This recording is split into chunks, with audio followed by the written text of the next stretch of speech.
dipersembahkan oleh Susu Steril 7 Kurma. Alhamdulillah, pemirsa yang dirahmati Allah. Yuk kita lanjutkan kembali kajian kita di Asmaul Husna mengenai Asmaullah Al-Hakam, Allah yang maha menetapkan. Ya, sejatinya manusia mengusahakan, Allah jualah yang menentukan. Nabi, untuk memaknai dalam kehidupan sehari-hari kita sebagai makhluk Allah, sudah sebaiknya, sudah seharusnya bahwa kita tuh sami'na wa ata'na. Kita harus mendengarkan, belajar yang pastinya tentang ilmu-ilmu dan sebagainya untuk menjadi pedoman hidup kita itu, supaya apa yang sudah ditetapkan syariat-syariat menurut Islam itu benar-benar bisa kita jalani dalam kehidupan kita sehari-hari itu.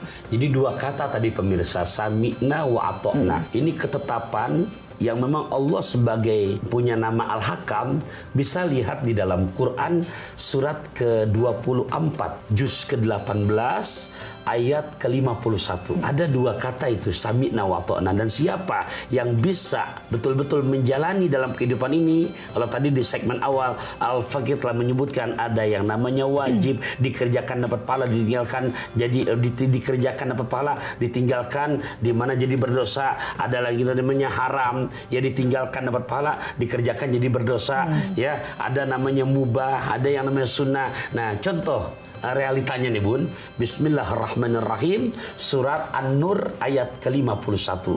Innama kana qaulal mu'minina idza du'u ila Allahi wa rasulihi liyahkuma bainahum an yaqulu sami'na wa ata'na wa ulaika humul muflihun. Allah. Innama, sesungguhnya, karena adanya qaulal mu'minin, ucapan orang-orang yang beriman, idza, apabila du'u, diserukan, diajak untuk menjalankan perintah Allah dan Rasulnya, maka mereka mengatakan dua jawaban, dua kata, sami'na wa ata'na. Kami dengar, kami patuhi perintahmu ya Allah. Di saat kita bisa menempatkan posisi kita yang seperti ini, maka garanti yang Allah jamin buat mereka, wa ulaika, dan mereka itulah humul muflihun. Mereka adalah orang-orang yang beruntung.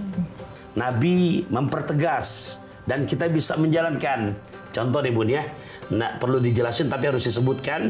Nabi menyontohkan lagi, ijtanibu, kata Nabi, jauhkanlah oleh kamu sekalian 7 macam dosa besar.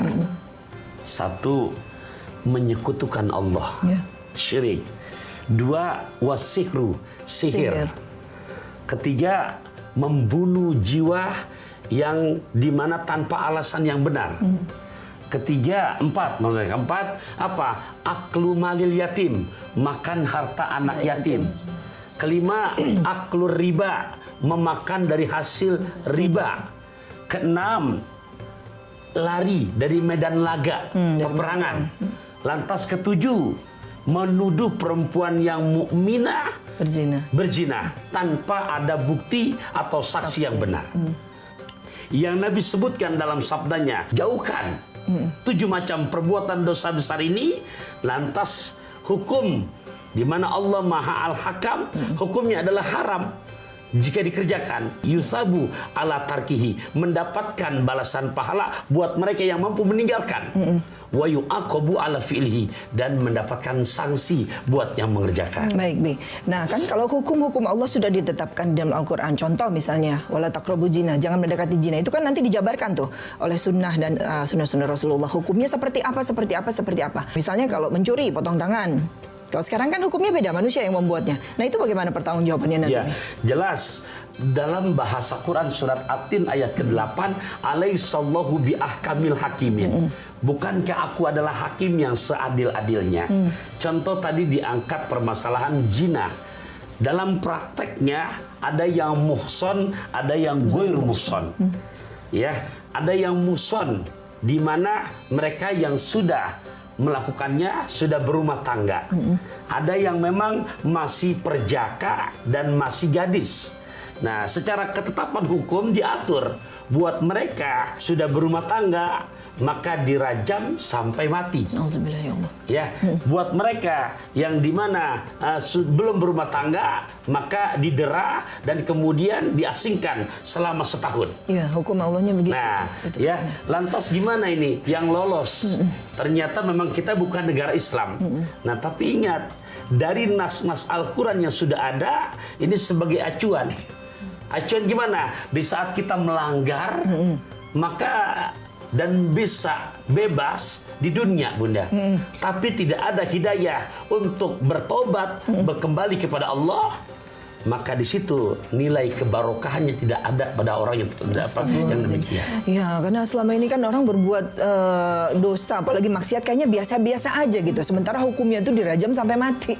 Astagfirullahaladzim. Misalnya pun dia bertobat ya, dia bertobat, tapi apakah nanti di yaumil akhir tetap berlaku hukuman seperti itu? Ntar dulu Bun, Ya. sebelum Kenapa, ada sayang? yang nanya, ada netizen dulu yang mau nanya. Kita dengerin dulu nih Bun. Oke deh kalau gitu ya.